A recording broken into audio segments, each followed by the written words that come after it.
अस्सलाम वालेकुम नाजरीन, ड्रामा सीरियल बहरूप के नेक्स्ट एपिसोड में आप देखेंगे किंजा के शोहर सुहेल जिसे ब्रेन ट्यूमर अब नहीं होता, मगर फिर भी किंजा यही चाहती है कि मैं उसी के सामने ये रिपोर्ट पेश करूं। वो सुहेल की गैर मौजूदगी में किसी और डॉक्टर से बात करती है। वहाँ पर इसका काम नहीं बना तो एक औरत उसके पास आती है कि मैं तुम्हारी मदद कर सकती हूँ, लेकिन इसके लिए तुम्हें मेरा ख्याल रखना होगा। जबकि दूसरी जानिब तैमूर पर से इस भाभी का साया थोड़ी देर दूर क्या होता है। वो फिर से फलक के पास आ जाता है, उससे प्यार से बात करता है।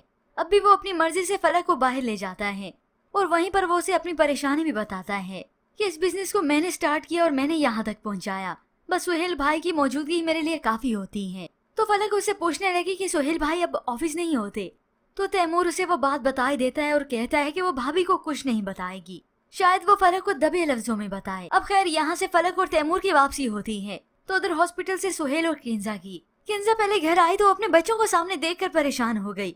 उसे अपनी बेटी जख्मी हालत में मिली। करीब जाकर देखा तो उसका माथा जख्मी हो चुका है। ऐसे में फलक और तैमूर भी आ जाते हैं। फलक तो फौरन से देखने लगी कि क्या हुआ है, मगर ये किंजा भाभी है ना, उसी वक्त उससे बदतमीजी से बात करती है और यूं ही उसे अपनी भड़ास निकालने का और भी मौका मिल गया। हटो पीछे, ये सब कुछ तुम्हारी वजह से हुआ है, मैं तो तुम्हारे हवाले करके गई थी ना। तो तैमूर अपनी भाभी को असल बात बता ही देता है कि उसी ने फलक को फोर्स किया, वही उसे बाहर लेकर गया।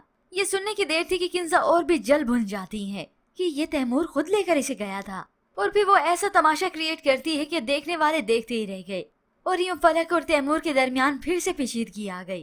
खैर व्यूअर्स, लगता तो यही है ये सारा सिलसिला ऐसे ही चलता रहेगा और स्टोरी अब तो एक जैसी लगने लगी है। किंजा चाल चलती है और तैमूर गुस्सा करता है इस फलक पर और फिर अगले ही दिन वो उसे मनाता है और फिर ये दोनों स्टेप यूं ही रिपीट होते रहते हैं। खैर आ जाए ये जल्दी से सोनिया आ जाए, जिसके बाद तो इसने किंजा को मजा चखाना है। सोनिया उधर आसिम से मुलाकात तो करती है ताकि मैं इसे भी अपने चुंगल में फंसा कर रखूं, यूं ये किसी और से शादी ना कर सके। मगर इधर वो सुहेल का पीछा भी नहीं छोड़ती, सिर्फ इसीलिए कि वो किंजा को जलील कर सके। तो व्यूअर्स, अब किस किस को इंतजार है कि सोनिया कब सुहेल से शादी करके इस घर में बिहा कर आएगी और इस किंजा को दिन में तारे दिखाएगी। इसके मुतालिक हमें अपनी कीमती राय का इजहार जरूर कीजिएगा। मजीद ड्रामा रिव्यूज के लिए आप देखते रहिए उर्दू रिव्यू।